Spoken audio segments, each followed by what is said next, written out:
I'm gonna have to get some paint on here or something and just sort it out because it's just not suitable. Anyway, welcome everybody. Welcome everybody to Founders Focus episode 35. I counted. We've done 20 of these, 21 of these actually. This is the 21st episode we've done this year where we have been spending time with the founders of recruitment and recruitment technology companies, essentially trying to figure out, what their motivation was to take something as high risk as to set up a company in order to try and solve some of the recruiting problems that they encountered doing the work of recruiting. So it's definitely become one of my favorite things to do, favorite work things to do every week. And I'm hoping I'm going to be able to keep this kind of weekly cadence going for next year as well. So if you are a founder of a recruitment tech company, you want to get involved, let me know, and we'll see whether you pass muster and we'll get you involved. Anyway, today we have our good friend at Talentiir. It is Christian Payne, CEO of Talentiir. Christian, great to see you on the show.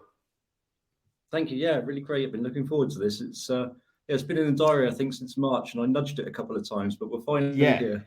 That's right. You were meant to be coming in at episode 17 or something, but we had to keep bumping it down for various reasons and what have you. And we will talk about that because one of the things I want to discuss with you today is how do you lead a business in tumultuous times? That's part of it, easy street to be a business leader and a manager when sales are coming in. It's easy to manage. Everything is ticking it. It's sales solves all problems. It's when the sales are starting to dry up. That's when your management skill comes in. So that's what we'll explore a little bit further down the line. But before we kind of kick off, just let me start with the first question. I mean, in terms of your day-to-day, what kind of stuff did you have to move aside in order for us to do this talk today? What kind of stuff would typically happen at midday on Wednesdays for you, Chris? Yeah, normally at this time, I'm hopefully speaking to lots of new clients. That's the dream scenario. So I'm going to assume that would have happened right now. Putting together contracts, all that wonderful stuff, talking with my team. But no, this was in the diary, so it's well planned for. But it's actually our mini Talentiir Christmas party kind of day here. So everyone's rocked up to the office. We've got a few Christmas jumpers going on. They serve some nice Christmas dinner downstairs here, playing Christmas music. So after this, the team are patiently waiting for me to do this with you. And then when we're done, we're actually opening some presents. We've all wrapped up a few presents. We put it under a tree in our office, and then we're going out for dinner later. So it's amazing. Nice day. So actually what we're doing is interrupting the Christmas party. So I apologize to all the Talentiir crew here because, we've got an hour to have a chat. So thanks for tuning in and be patient with us. That, eggnog or whatever you're going to be having at lunchtime will be happening for you shortly. Christian, let's go back in time. I think this what's the origin story behind Talentiir? When did you realize? Was there an event or a moment when you thought, okay, this is happening, I'm going to do it? A lot of us have ideas out there. Right? A lot of us, I'm sure everyone who's watching now or listening online somewhere else will have some sort of idea to think, yeah, I want to start this business. Never emerges into a real thing. You've got to actually get to that moment, push through and say, I'm doing it. Do you remember when it was that moment where this was going to happen for you? Yeah, and I'm going to split this in two in terms of the origins of my kind of childhood, I think, that got me to this point, and then what made me pull the trigger to actually launch Talentiir. So, when I was younger, though, I demonstrated some traits which my friends like to joke about now, but I would go to school as a teenager and where they had what's called a tuck shop in England. I'm sure you're familiar, where they sell all their sweeties and stuff in break time. So I bought chocolate and all of that in bulk, and I kind of set up my stall. Competitor. Exactly, and I just slashed the price in half, and I was making a killing. So until I got shut down by the school when they heard about all these chocolate bars flying around in the classroom. So there's a little start of it, I think. And then I got a mini arcade. I saved up and got a mini arcade at my house, and that was in 1994-5. That was a big thing. And I got invited a lot of people around, and I charged them to play my computer. It sounds very nasty now, but created a computer tournament, charged them that, made some money from that. So I think that was the start of it all. Right, that's genius. Look, Chris, I didn't know those stories, but I love those stories because I think that is entrepreneurial spirit. I mean, that type of stuff is just spotting an opportunity. The tuck shop is spotting an opportunity. They've got a closed market. literally all the kids are going to be wanting their whatever it is, they've got pocket money to spend. They've got the spending power. So all you need to do is set up some competition, which is amazing that you did it. So that was a really good example. And of course, I think people don't understand these days because there's so much access to online stuff, so much access to entertainment. Back in the day, if you had something that you could manipulate on screen in some way, that's a miracle. And yes, you would pay money to see that stuff. So fantastic stuff. So are you saying that you always wanted to be an entrepreneur? Like when you got into the world of work as an employee and what have you, was it in your mind already at that moment, all right, I've got to start thinking about my own thing? Or was there a moment where you might have just become an employee like a lot of people, most people end up doing? Exactly, yeah. So after those school experiences and even at university, becoming like the president of the athletics club and really thriving on branding our university and getting our name out there, and then I got into recruitment, and then 3-4 years in, really enjoying it and everything. But at that time, not knowing what the future would hold. And then it's when Dragon's Den came out. It came out like 06, 07. But I know it's in 2008 that after watching that, and then I got the book by Peter Jones. Little bit of marketing for him right there, and went for a holiday, and of course while my partner was sunbathing, I was swatting away, taking notes, and that was it. I just pulled the trigger and started my first business in 2009, which is and it was from UK as well, and did that. But then there was a crash at the time, so at the end of 2009, if I recall correctly. So then that stopped, and then I went back into in-house recruitment and RPO. And I was determined to get into Denmark, and I moved here. And then the timing came just for a number of reasons. I was working at Maersk as recruitment manager, and I, was working with agencies. I'm like, I can do this better.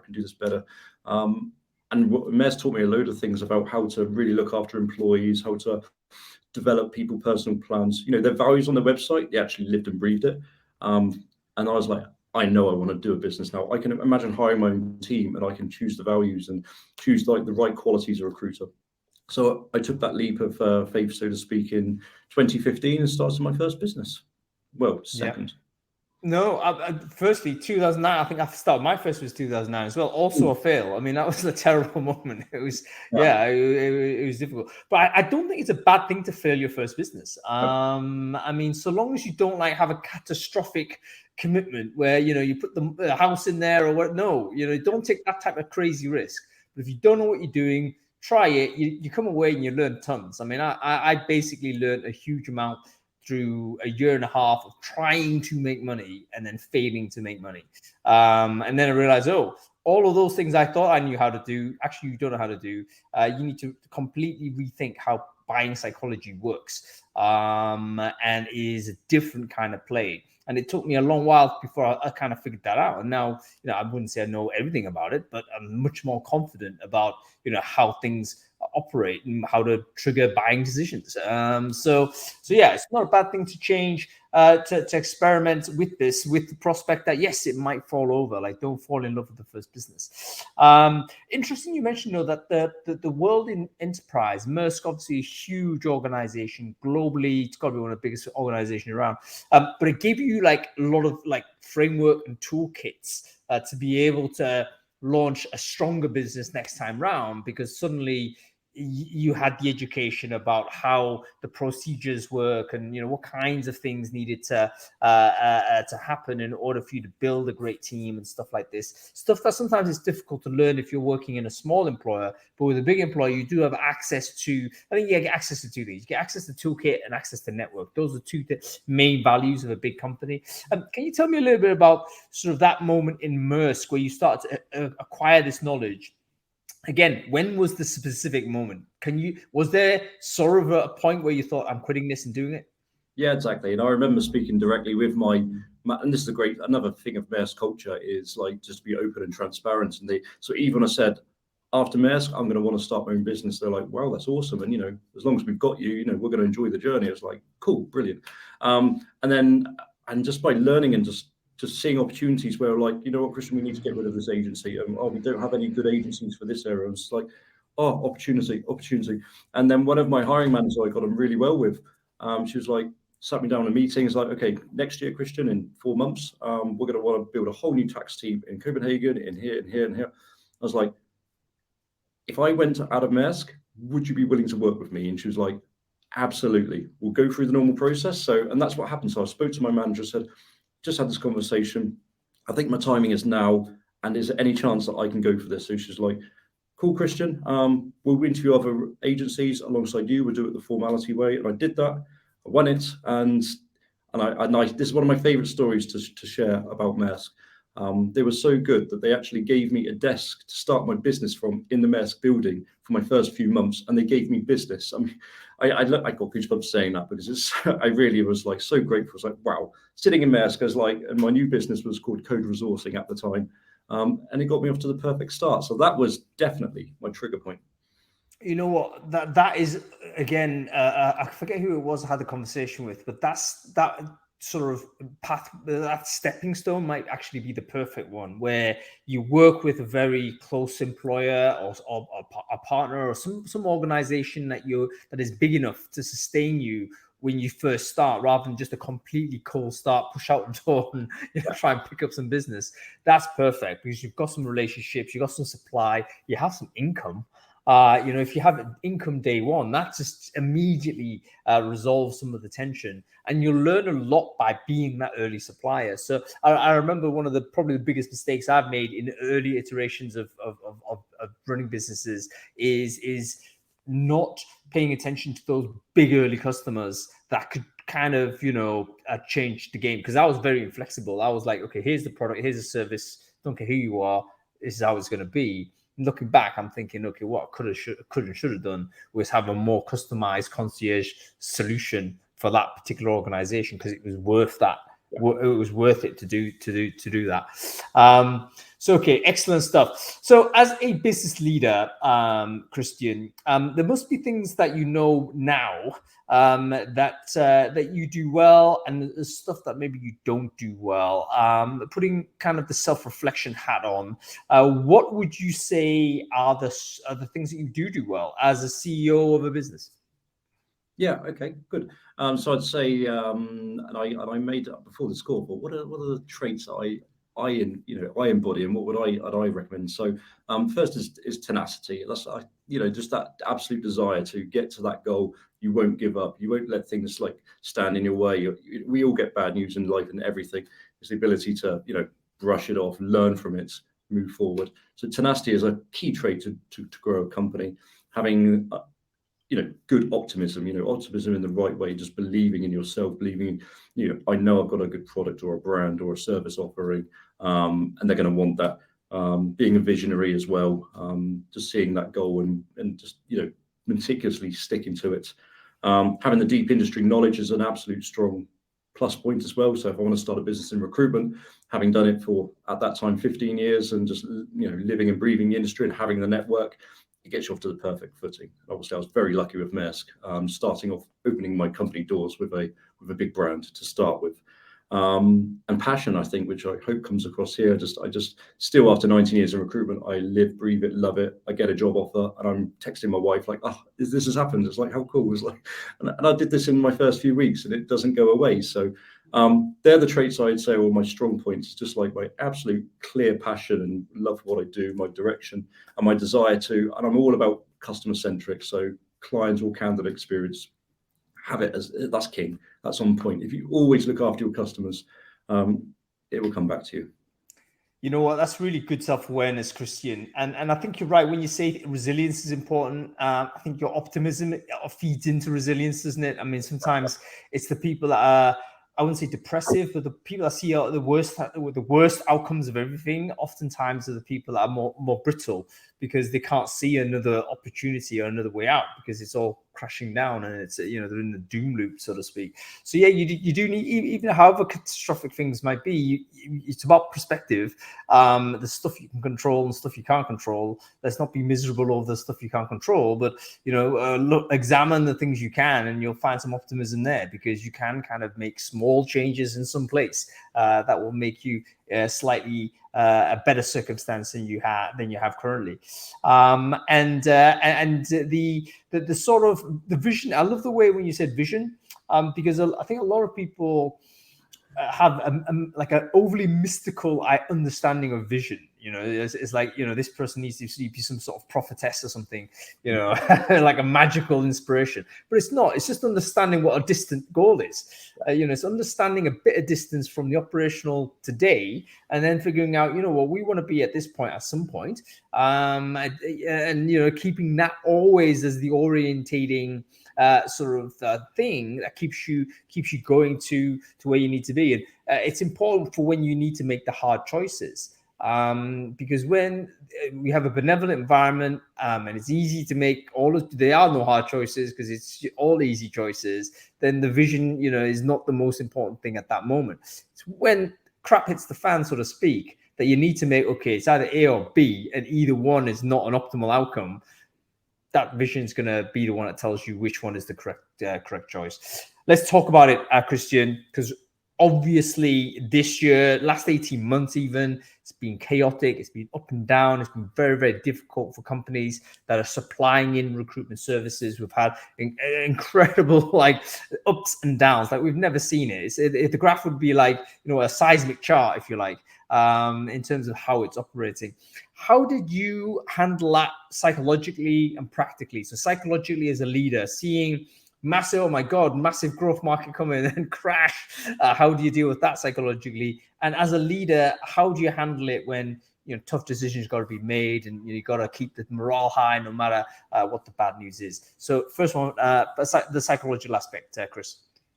Yeah, exactly. So it definitely helps when you've been in the game for 19 years and you've seen a recession before, and you've tried a business before and failed, and learned from that and tried again, dusted yourself off. So that really, really helps. And seeing cycles and knowing recruitment cycles, knowing the summer can be quiet. And even December's a pretty notorious month for winding down 3 weeks in advance, all right? And then it goes mental in January. So it really helps seeing that and experiencing it. And I shared this with my team, and so I hired a few grads or people new to recruitment, and I think now they realise that I literally do explain in the interview, it is a total roller coaster. I think anyone knowing and working in recruitment for a long time, there's no such thing as stability or a play. It does suddenly, like, everyone needs to work with you, and then a few months later, smells of a recession or news announcements just trickles down and spreads fear. So that helps. That's my first answer is just experiencing, navigating, and seeing it before, and not getting too fazed by it. Yep, I think that's super important. It's almost like the scars on your back. You figure it out. So the first time does seem like doom and gloom, but this is where maybe again, I don't want to age you, Christian, but maybe this is where when you have a generational diversity within business might actually be useful, because you're going to have some people that have been through different economies, different markets, and they're able to provide perspective. Whereas if everyone's in the same boat, let's say you're all graduates, you're all set up a business, this is the first time you've encountered something like this, there may not be anybody like a trusted elder, so to speak, that can give you a bit of ballast and say, you know what, yeah, this kind of thing is likely to occur, or it has happened before, and this is typically what occurs in these circumstances, and that's helpful. And the more times you go around, the more times you survive, the stronger you get. Like, the more confident you would be, in the sense that, look, I've seen this before. It's something that I've survived and thrived sort of thereafter. It's going to be the same again. So yeah, I think that experience is critical. How do you communicate that sense of ballast to the team, though? Because you mentioned already some young people joining, early entry folks. Additionally, it's like dispersed, right? So you're also now in sort of semi-remote or even fully remote sometimes. So you don't have that at-desk support that typically, back in the before times you would have. So how did you communicate this, and how did you factor in this idea that some of these people are physically further away? So you got to have a different way to communicate. So when it started getting a bit stormy weather, so to speak, was around April, May, June of last year, or was that this year? Okay. Time flies when you're having fun. Every year, Chris, but certainly this year. Yeah, certainly this year after Q1, I think the crap start hitting the fan for sure. Yeah. So we were actually all in an office before it started getting pretty rough. It was so important just to be honest in communicating with the team. It's like, okay, and we could see it. You could see it, right, in our business model as well. Like, just the amount of recruitments were just dropping and dropping. Things were being put on hold, and you can just, it's very transparent in that way. And we'll probably comment this later, but one of the ways I had to steer the ship through this tough time is to look at cutting costs, and one was to drop the office immediately. So I communicated to the team, this is why we're doing, we're dropping the office. We're going to give remote a go for the summer. That's obviously a hot topic as well during COVID about remote. A lot of my team really do love coming to the office, so I actually had to bend their arm a bit and say, hey, just, it's going to be 4 months, hang in there. And that was a tough time, honestly. And if you speak to anyone at Talentiir, I think that was probably the worst time, when we had the least amount of recruitments. We had quite a big team. I bulked up at the start of the year. I had some clients saying, yeah, we're definitely going to scale. It's going to be a big project. I was like, and it was just like the hot thing in January is like, just snap up the good recruiters. So I was getting them. It's like, great, I got the team. And then it just went quiet. So really tough time. But the way you do that, am I learning from that? And especially now, if you speak to my team, I'm just all about transparency. So I now start each month with some bit of transparency on some numbers, money in, around it, but money in, money out. This is profit or loss. This is what I predict for the next month. This is what I'm doing about it. This is the role you play in it. And if any of my team members, are on the bench, as one would speak, when you're in RPO, I'm between projects, I'm winning ad hoc work here, and then, hey, do you mind just doing this or contributing to the website? It's really, and just reinforcing your value in the company. And hey, the storm will pass. Oh, trust in me. I will get the business in. Hang in there, keep a smile, and we'll get there. So communication and transparency are absolutely key. And as a business manager, business owner, taking the right financial decisions and cutting where necessary, and adjusting. You know what? That's transparency. Having like a default transparency almost solves the communication problem, doesn't it? I think a lot of people think, well, how do you communicate it? Well, actually, if you just like transparent, there is no communication crisis. You're simply just relaying what's going on. And you do that in a very regular, routine manner. I know this from doing brain food in a relentlessly regular way. People end up trusting it because it is always regular. So if you're the CEO of a business, you're a leader of a company, or even leading a department, small team, or whatever it is, and you create a ritual where every start of every month, this is going to happen. And then, or start of every week, start of every day, it doesn't matter what the frequency is, so long as there is a regularity, people end up trusting that as a thing. And that itself is a calming mechanism for when the external environment is chaotic. So very, very interesting and useful tip on that side, Christian. On the tough side, where you had to make some tough decisions and cuts and what have you, how did that make you feel as a manager, as a person? And is there a way to do that well or badly? I mean, it's almost like we've seen a lot of terrible layoffs, right? There's even a hashtag saying bad layoffs, hashtag bad layoffs. And I'm thinking it's got to the point where, the people who's incompetently making these tough decisions. How did you do it? Did you educate yourself in some way? Was there a method to your approach in this very difficult part of management? Yeah, it's never pleasant, right? And I would say, fortunately, so some of the staff that I lost during this year, they were snapped up. So while they were pretty quiet, or I didn't have much work, or I'm like, okay, guys, we're losing a bit of money this month, but hang in there. And then other, some big companies, and I'm an RPO business as well, so it's takes quite a mindset to want to go in a company, out of company, be on a bench, in a company, out of company, and I'm learning that too, right, by starting up an RPO in Denmark, but I can talk about that later. But so to ease the pain, unfortunately, I lost some of my really good recruiters, and I said to them, like, if you ever want to come back, please contact me. But that made it easier, where people were getting snapped up and giving their notice, and rather than replacing them, like, okay, let's just keep weathering the storm, and hopefully, I'm looking forward to replacing them all, hopefully next year as things pick up. But that's been a natural one. But having to unfortunately let go of, let's say, my finance manager was tough, because I really needed him, and I don't have skill. That's one of my weaknesses, is financial management. I've done something about it, but having to look at right, what are not the main revenue generators? I need my recruiters ready to deploy. Having a finance person, dare I say it, is a luxury. I definitely want him back, or I want to fill that gap. But that's where I had to let go and have to explain to that former employee why I'm doing it. And I had an amazing operations person in the business as well. And that was by mutual consent. That's just like, okay, my job is done here too, right? I've helped you set up an RPO business, but also can see, where the ship is steering and the finances and everything. So, now's a good time. So, again, with that transparency, with my team, that made that conversation easier rather than suddenly, okay, guys, we're not going to be able to pay salaries this month. 2 people have to go, and it's a sudden shock. So Yeah, I definitely feel that transparent. And I wish I was even more transparent than at the very beginning. I've learned by being it more. You naturally worry and think, oh, if I share this or this, are they going to then leave me? Shall I just keep it quiet and try and fix it myself?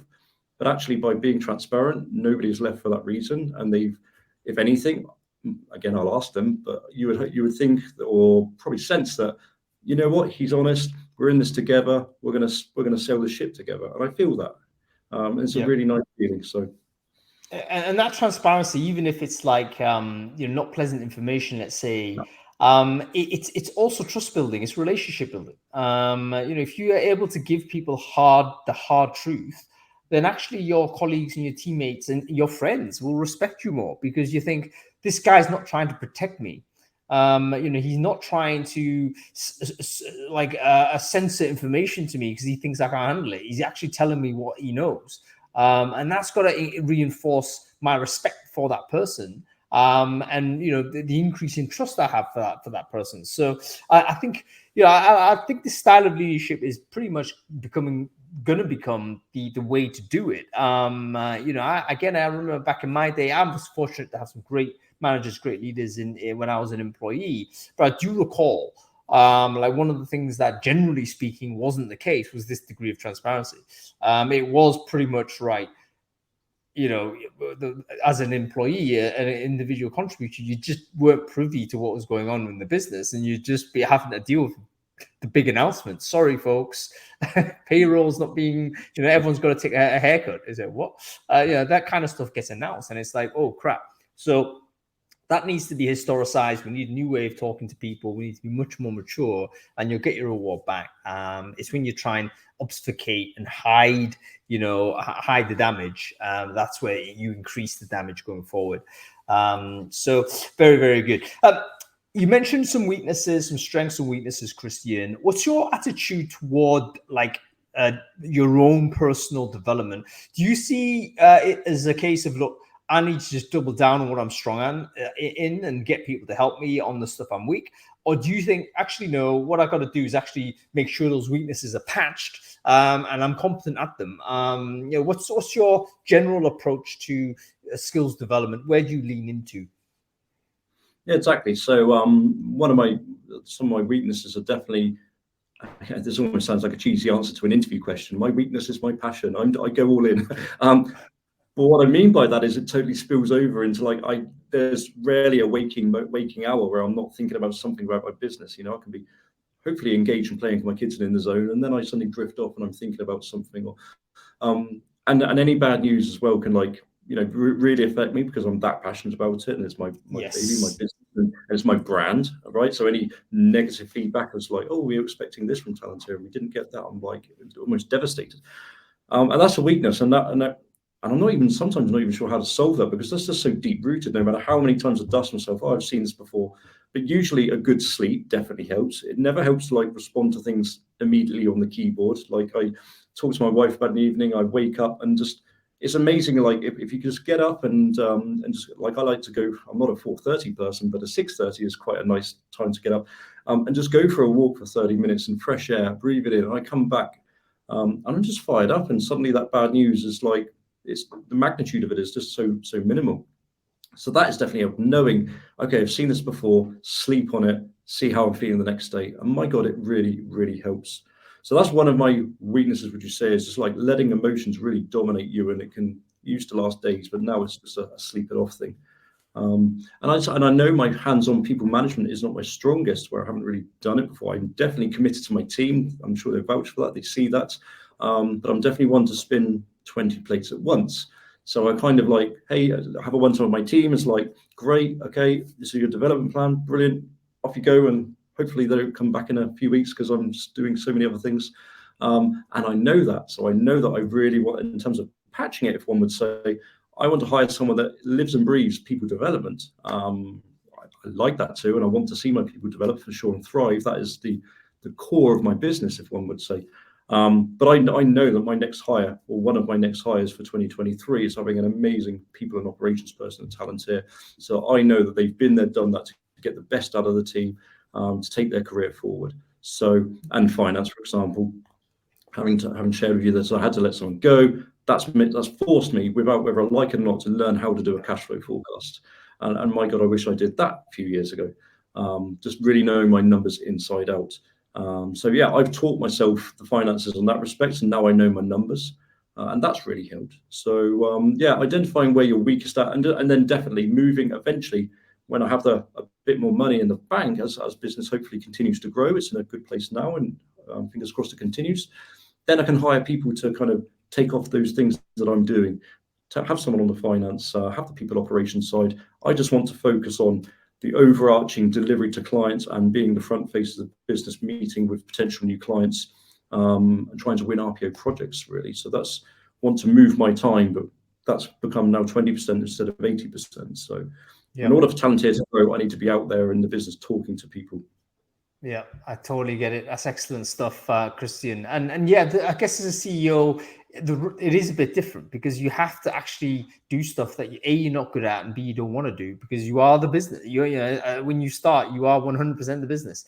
And the journey of a CEO as a founder is to try and basically reduce those components and find the right people to end up doing a better job on those things that you're not particularly good at, and eventually even delegate the job away at some point.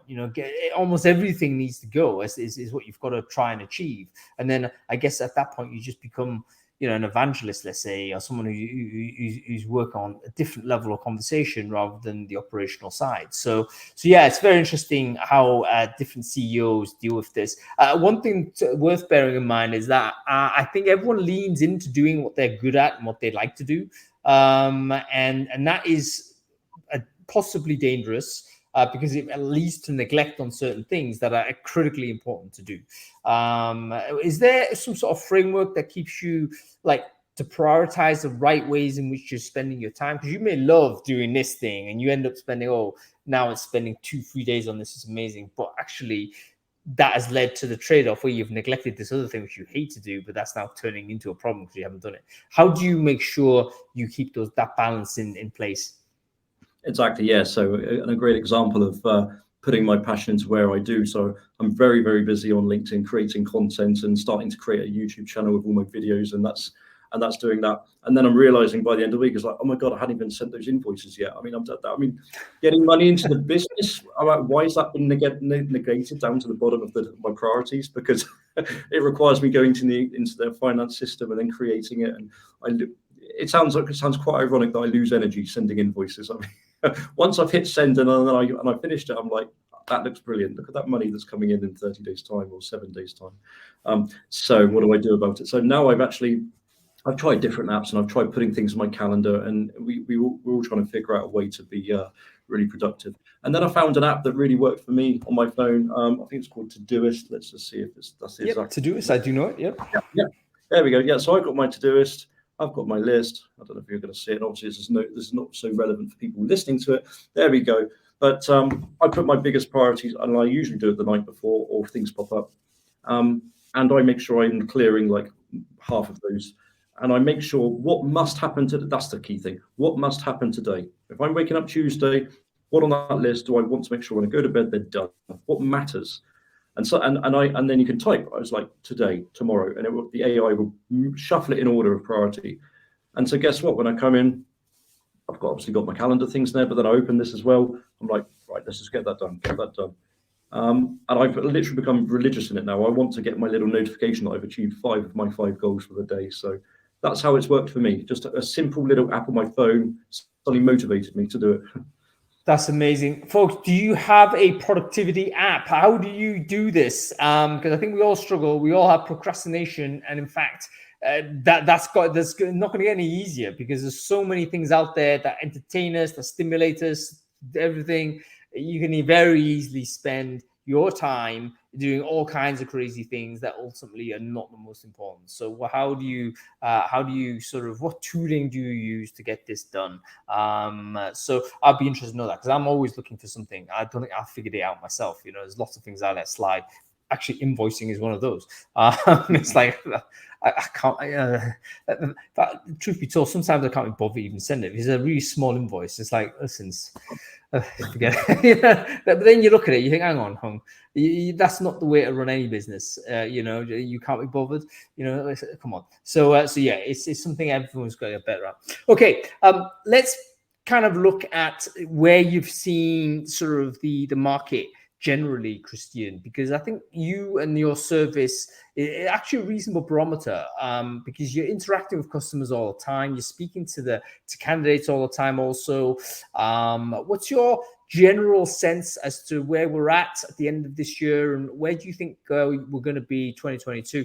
And bear in mind, I think your core markets are in the Nordics. Not to say you got some European, sort of mainland European customers, but it's generally Nordics, generally Denmark. Would that be fair to say? Yeah, predominantly Denmark to start off with. We've got some business in the UK and a few of the Nordic countries.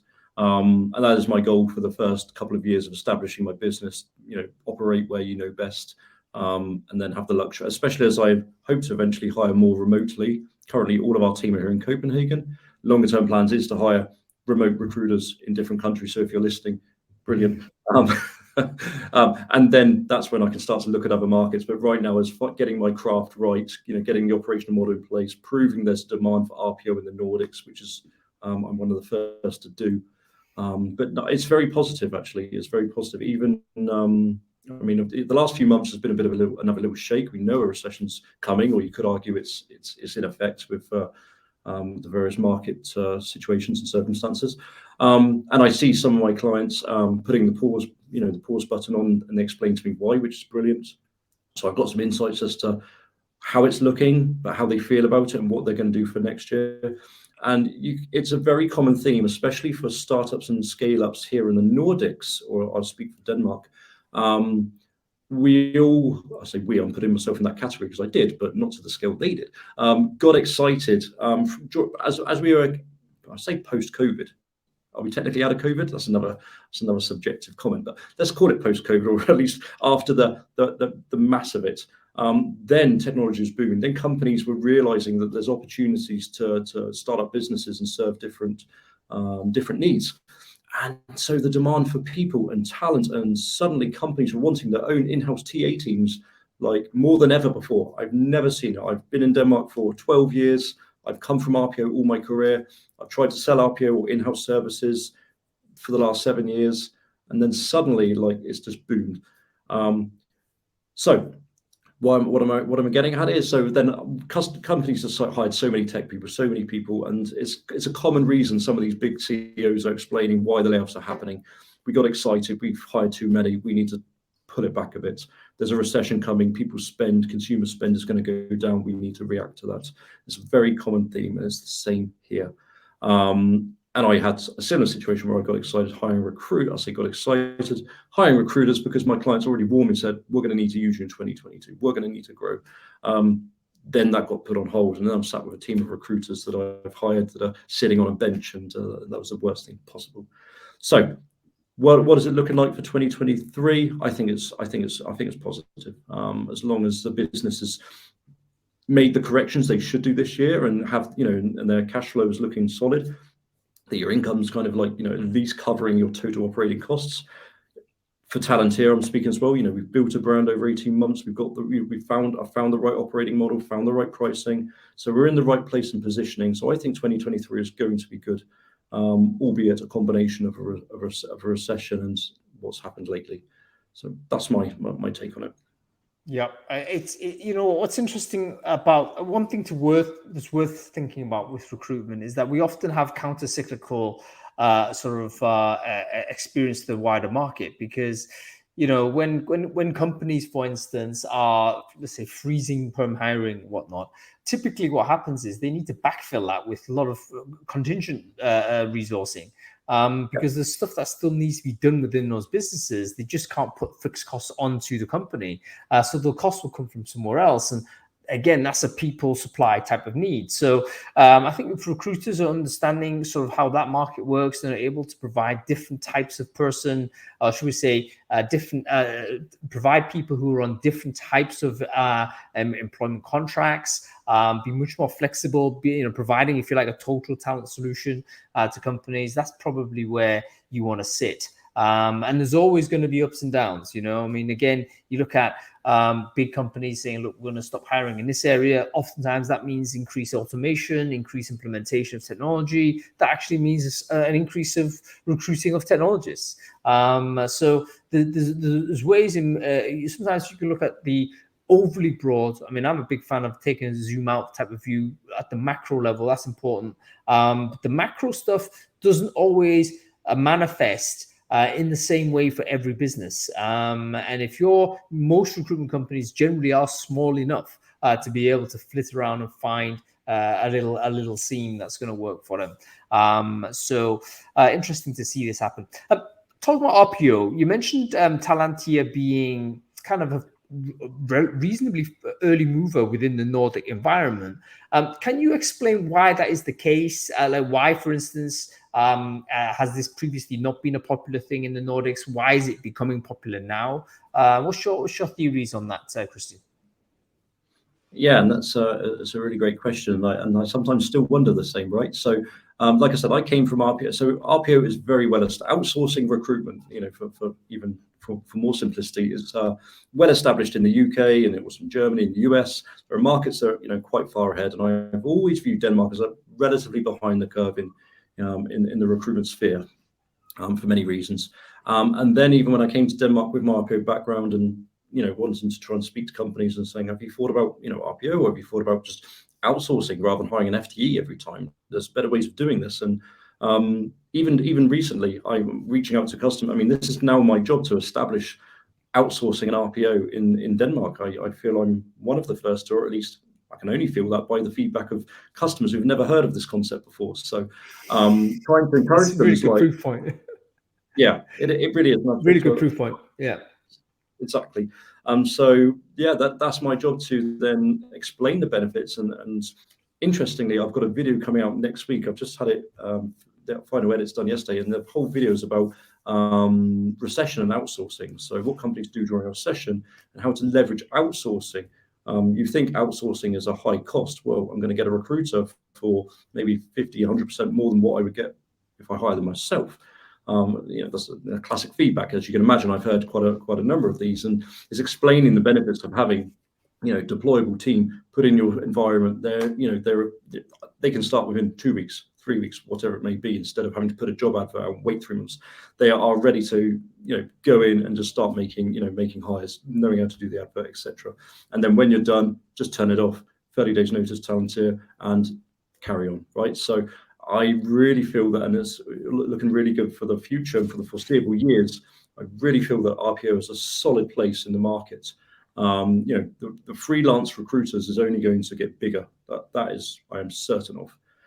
So by establishing yourself as one of the trusted go-to RPO companies that have got years of experience and proof and all these client testimonials, it's only a good thing. Yeah, I think you're absolutely right.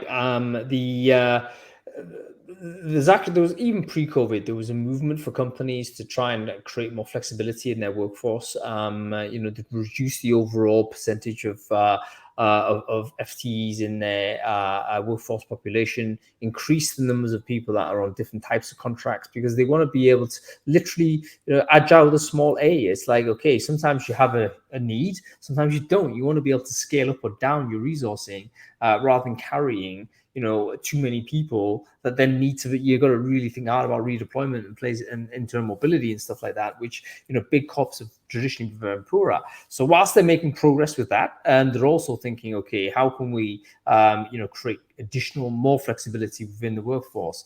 And TA is a classic example. We as an industry ourselves have experienced the boom or bust within the last 18 months, two busts and one boom at least. We're overhiring, and then boom, everyone's on the market, and then lots of people thinking now I'm leaving recruitment. 6 months later, hiring a recruiter is the #1 hardest job on LinkedIn. It's like no one can do it. So again, we had this oscillation is part of the thing that RPO tries to resolve, to say, you know what, you don't need to buy this person. You kind of rent this person, or you rent this resource. And if you finish utility or you finish a project, you can actually just hand this person back. So it's a rental model rather than a buy purchase model, which of course, we're educated on. This is what it is. No one buys music anymore. We get a subscription service. So so that's the pattern of play. Fragmentation of the market in terms of recruiters, I think you're spot on. One of the big accelerators in my view on this is a lot of these big tech layoffs you're hearing about, of which, I think VC-backed companies, something like 200,000 people may have been let go over the course of this year.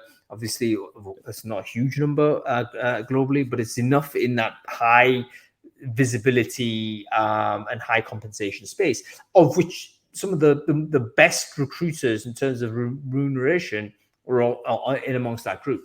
My argument is what's going to happen is a lot of these companies will also set up RPO type businesses, because rather than them go to another company, you may be paying them a bit less or whatever it is, I think they're going to say, you know what, do it myself. And so I think competition will start flooding in. Have you got any strategies on that, Christian? If you're walking around still educating the market today, let's say 12 months down the line, actually, some other dudes out of you. So it's like, how are you going to deal with it when the market becomes thick with competition, I guess is what I'm trying to say.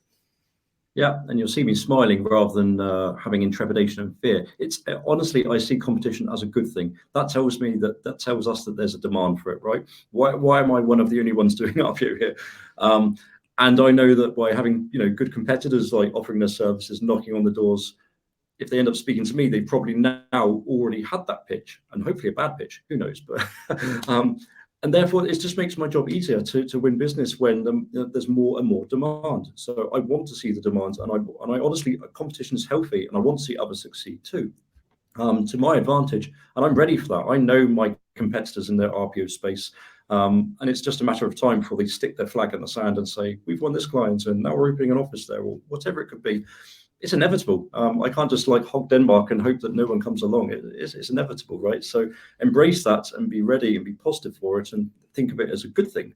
That's how I do it. But at least I've got a bit of a head start, and at least I've been in Denmark for a long time, for 12 plus years now. I've got my network, and I always deliver, and to the best of my variability.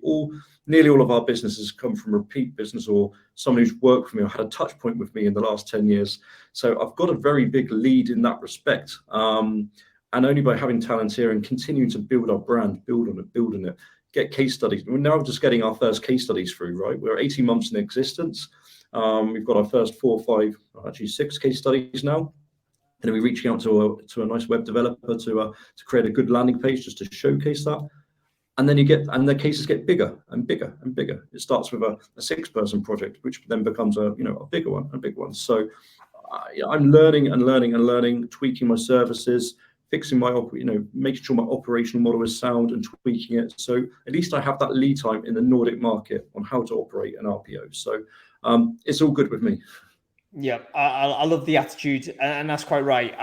It is a case where if there's more people out there kind of educating the market, the better it is, and you can sharpen your edge with competition as well. I do know a few companies where I do think the wandering around without competition is really a strange scenario, because I think they have got a genuine solution, but they're spending all their time educating.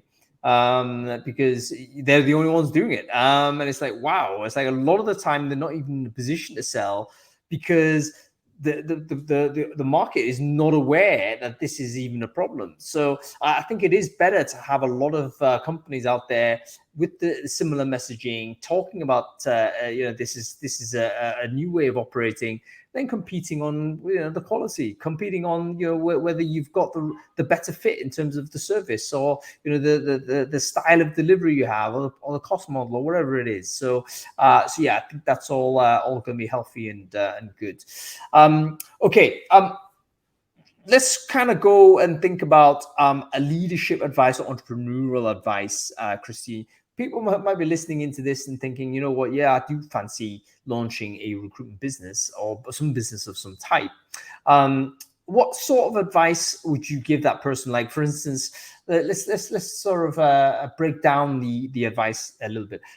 What kind of thing would you say this person is likely to encounter as a problem as a first-time founder of a recruitment company? What is that thing, and how would you advise them to deal with it?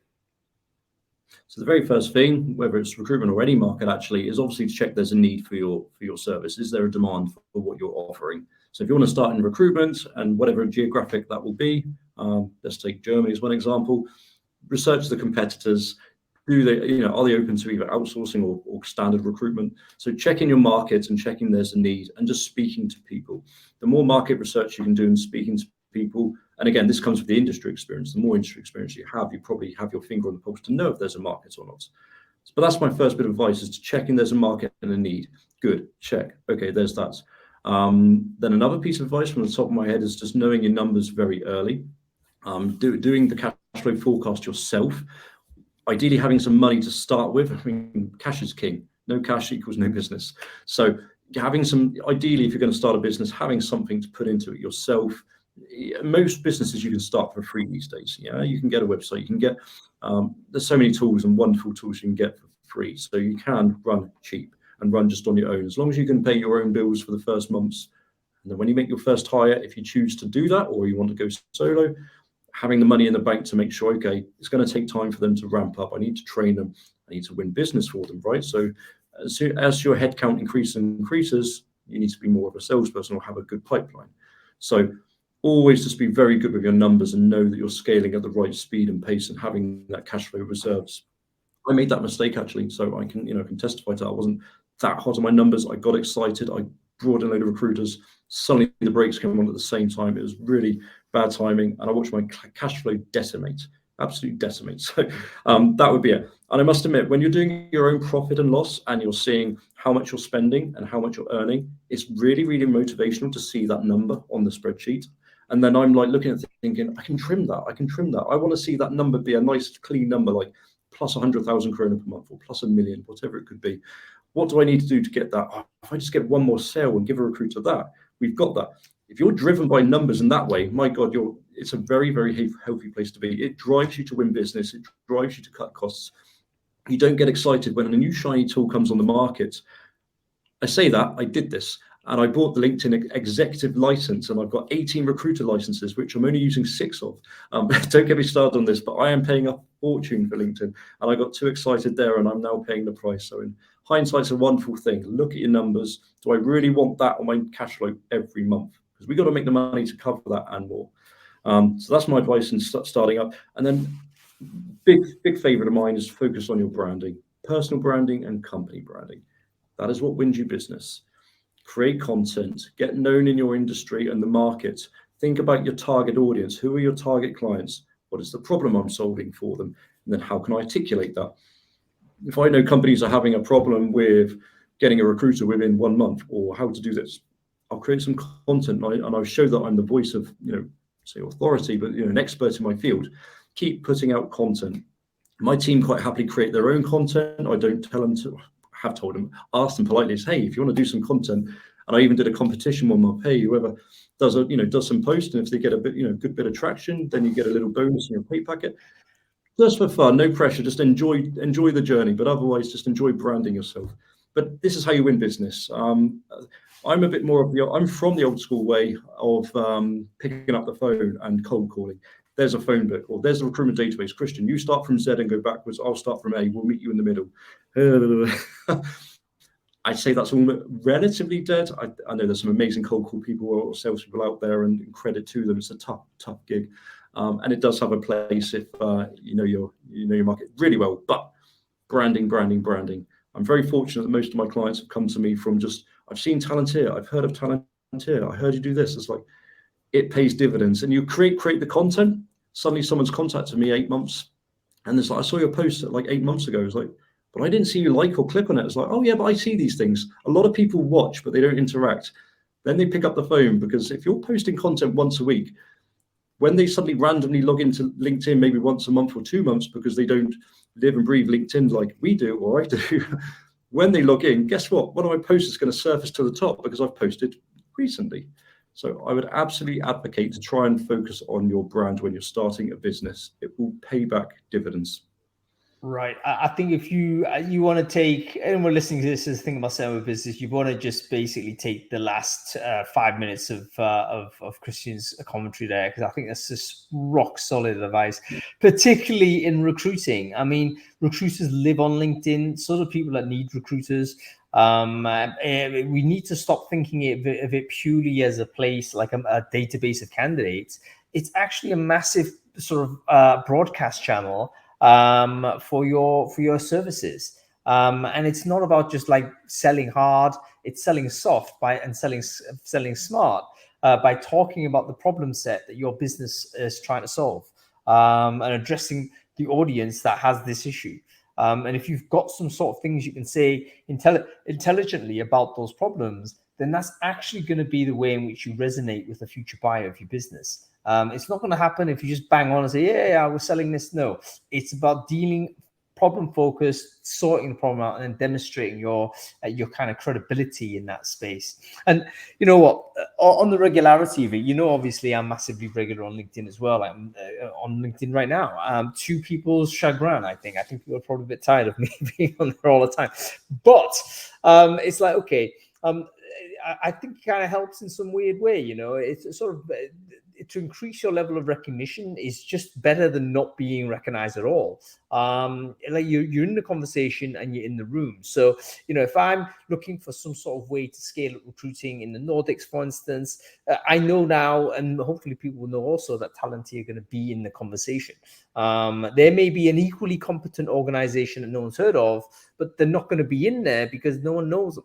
And so getting that type of footprint online is easier and easier, not something to neglect. And again, I think that leans in a little bit to what type of leader you are, and the leader that's able to lean into the public side of it, I think, has a competitive advantage. Because they can directly address the audience, directly address the people they're speaking to at very little cost. It's no longer a case where you need to spend 50 grand on a newspaper campaign or something, or buy a TV ad for whatever. No, who does that anymore, right? You get onto a social network, get onto a platform, and talk about your topic and how you're going to solve it. Okay, Christian, listen, I'm coming to the end of our chat. I don't want to kind of keep you here any longer because you've got Christmas lunch to have and team members to celebrate with and so on. In terms of sort of that sort of scenario, is there an end of, are you closing down for Christmas at any time? How does it work in Denmark? How does it work for you guys at Talentiir? Yeah, glad you asked. So I chose to give all my team from the 23rd, maybe even 22nd. I'll tell you about this in a second. From the 23rd, shut down your computer. You're off, and I don't want to see you back until the 2nd of Jan. Just reach, and you don't have to, and that was on me. So they all get 25 days holiday, but there's a bonus 5. Just there you go. Just that's on me. Enjoy your holiday. And then actually, just a little caveat, I said, and on the Slack channel, I said to my team, I was like, I know most of you aren't interested in football in the World Cup. However, if England win the World Cup, you will get a bonus day off. And suddenly we've got a few football fans. Come on, England. That's amazing. I'll tell you what, World Cup is going to be something that to pay attention to. And obviously, England's performances have been excellent. We've seen Portugal yesterday really step up and be amazing. Brazil, obviously, are very strong. There's some very good teams in this competition now. But I think England are amongst it. There's no team I think would fancy it. England-France will be titanic. That is a titanic clash, and I'm really looking forward to that. All right, listen, Christian, let me let you go. Thank you so much for your time. Great to join us in Founders Focus. Enjoy your Christmas lunch with the team. Say hi to the team for us. And yeah, let's keep chatting. We'll talk to you next year. I've no doubt. Thanks so much, Hung. Been a pleasure. Thanks a lot. Wasn't he a great guy? He's one of my favorite people. Really good to get to know Christian over the last year or so. And good luck to him and his business. If you are scaling your business in any way, you're looking for recruitment support, particularly in the Nordics. Give Christian and his team a call.